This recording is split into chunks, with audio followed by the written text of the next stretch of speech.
ওখানে ফুলের কম্বিনেশনটা বেশ ভালো হয়েছে না? যদি ভুল না করি ওয়ারাঙ্গলের মেয়েটা না? ওকে কে না চেনে? এই তো সেই মেয়ে। মনে হয় এরা ওর ব্যাপারে কিছু জানে না। এই সম্পর্কটা ওর বাড়ির লোকেরা একবারেই মেনে নিল। আমি মেনে নিয়েছি, সেটাই যথেষ্ট। আমার ইচ্ছাতেই তো ও আমার বৌমা হবে। মেয়ের বাড়ির লোকের সঙ্গে একবার কথা বলে নিন, কারণ আপনার মতো লোকেদের ওর বাড়ির লোকেরা নিজেদের নখের যোগ্যও বলে মনে করেন। এসব কি ফালতু কথা বলছেন আপনি? আমাদের সাথে পরিচয় করানোর আগে ওদের সাথে কথা বলে নিন, না হলে পরে মান সম্মান নিয়ে টানাটানি হতে পারে। একবার আমি সিদ্ধান্ত নিয়ে ফেললে অন্যের সিদ্ধান্তের প্রয়োজন হয় না শঙ্কররাও। বিয়ে অবশ্যই হবে, and that's pretty final. Pretty much final হোক বা না হোক সেটা পরে দেখা যাবে। এক্ষুনি ওদের আশীর্বাদ করব, তারপর দেখি ওদের বিয়েকে আটকায়। আশীর্বাদ করতে গেলে ওর আঙুলে আংটি পরাতে হবে, যার জন্য ও কখনো রাজি হবে না। মনে হয় আপনি ওকে চেনেন না। আমার এই আনন্দের মুহূর্তে আসার জন্য আপনাদের সকলকে ধন্যবাদ। আমি আপনাদের ছোট্ট একটা ব্যাপার বলতে চাই। It's a very important moment, যা আপনাদের সঙ্গে শেয়ার করতে চাইছি। চৈতন্য, মাই বয়, কাম অন আপ। চৈতন্যকে তো আপনারা সবাই চেনেন। ও প্রেমে পড়েছে আর একজনকে নিজের লাইফ পার্টনার সিলেক্ট করেছে। There she is miss Anu, BFA।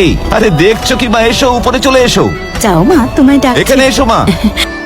আপনাদের আশীর্বাদ নিয়ে ওরা দুজনে একসাথে নিজেদের জীবনটা কাটাতে চায়। আজ আপনাদের সকলের সামনে এদের দুজনের এনগেজমেন্ট হবে। বাবা এসব কি বলছিস? আমি আপনাদের সামনে বিয়ের দিনও ঘোষণা করছি। It's going to be next month 25th। আশীর্বাদ তো হবে কি করে? এই মালা নিয়ে এসো, কেমন? কি করছো তুমি? অন্তত একটা ভালো দিন দেখে নিতে। ভালো দিন দেখেই তো এই অনুষ্ঠানটা করছি। ঠাকুর মশাইও বলেছেন শুভ কাজের জন্য আজকের দিনটাই উত্তম। আরে। দাও এবার আংটিটা দাও। ওই শঙ্কর রাও লোকটাকে ভালো করে দেয়। বেটা মনে মনে আমাকে খুব গালি দিচ্ছে, বলছিল তোদের আশীর্বাদ কিছুতেই হবে না। আরে শঙ্কর রাও বাবু, ওই লোকটার কারণে তুমি শান্তির বিয়ের আগে আমার আরে বিয়ে কি করে don't দিতে পারো? worry। প্রভাকর বাবু, চৈতন্য, এসব হচ্ছেটা কি? তুমি কিছু বলছো না কেন? অনু, উনি আমাদের কথা শুনবেন না। উনি এরকমই। এখন ওনাকে বুঝিয়ে কোনো লাভ হবে না। আশীর্বাদটা হয়ে যাক, আমি পরে সব সামলে নেব। I can't accept all this. Anu please, আমি বলছি তো আমি সব সামলে নেব, ট্রাস্ট মি। কে নিয়ে এত কথা হচ্ছে? সবাই ওয়েট করছে, সময় চলে যাচ্ছে। কাম অন, লেটস গো, চলো চলো। অনুকে পাঠা, না হলে এত বড় সাহস আমায় হুমকি দিচ্ছিস? তোকে ভেতরে কে আসতে দিল? গলা নামিয়ে কথা বল। আমার পারমিশন না নিয়ে ওর আশীর্বাদ কেন করালি? চিনিস না আমাকে? এই কি ফালতু কথা বলছিস? অনু, কে এই লোকটা? আমার মামা হন। যাকে বিয়ে করছিস তার পরিবারের ব্যাপারে জানিস না? না, জানে না তো। এবার তুই আর তোর গোটা পরিবার শিক্ষা পাবি। ওর সম্পর্কে না জেনেই প্রেম করেছে আর আমি ওদের বিয়ে দিচ্ছি। কি করবি তুই? ও শৈলজা রেড্ডির মেয়ে, ওনার ইচ্ছের বিরুদ্ধে তুই এদের দুজনের বিয়ে দিতে চলেছিস? হ্যাঁ, এবার তোকে কেউ বাঁচাতে পারবে না, এমন অবস্থা হবে। তুই আমার সামনে দাঁড়িয়ে আমাকে হুমকি দিচ্ছিস? তুই চিনিস না আমায়?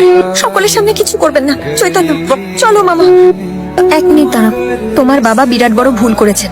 নিজের ইচ্ছে আমি বিয়ে করতে পারবো না। যদি আমার মা জানতে পারে তাহলে আমাদের দেখার কোনোদিন হবে না। আমাকে যেতে হবে।